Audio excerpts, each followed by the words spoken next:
পুরুলিয়া জেলায় সমস্ত ব্লক অভিযান হচ্ছে, শুধু ডেপুটেশন নয়।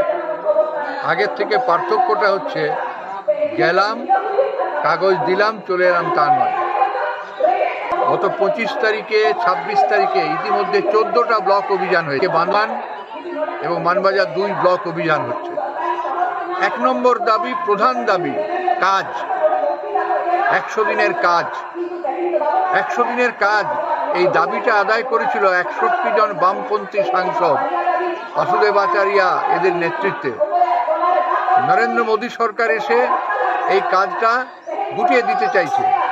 এখন তো 3 বছর কোনো কাজ নেই। কেন কাজ নেই?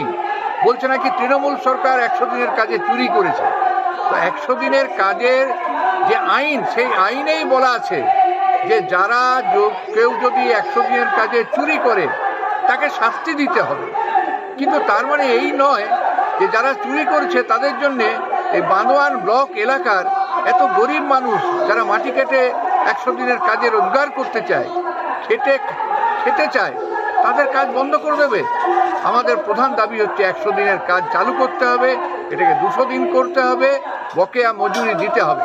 2 নম্বর হচ্ছে ঘর, সমস্ত গরিব মানুষকে ঘর দিতে হবে। অতিবৃষ্টিতে যে ঘরগুলো ভেঙে গেছে তা দ্রুত মেরামতির টাকা দিতে হবে। 3 নম্বর হচ্ছে সমস্ত আদিবাসী হোস্টেলগুলো খুলতে হবে, স্কুলে টিচার নিয়োগ করতে হবে, ছাত্রছাত্রীদের পড়ার ব্যবস্থা করতে হবে। বাইরে পরিযায়ী হিসেবে শ্রমিকদের কেন যেতে হচ্ছে? কেন পুরুলিয়া জেলায় কাজ নেই? কি করছে তৃণমূলের এমএলএ, বিজেপির এমপি, এরা কি করছে কি? এটাই তো আমাদের প্রশ্ন। আমরা বলছি তৃণমূল, বিজেপি দুটো দলের সরকারি ব্যর্থ। লড়াই আন্দোলনের মধ্য দিয়ে লাল ঝান্ডা গরিব মানুষের দাবি আদায়ের জন্য আজ প্রতিটা ব্লকে 20টা ব্লক অভিযান করার পরে হবে নভেম্বর মাসে জেলা শাসক দপ্তর অভিযান। লাল ঝান্ডা আছে, লাল ঝান্ডা থাকবে।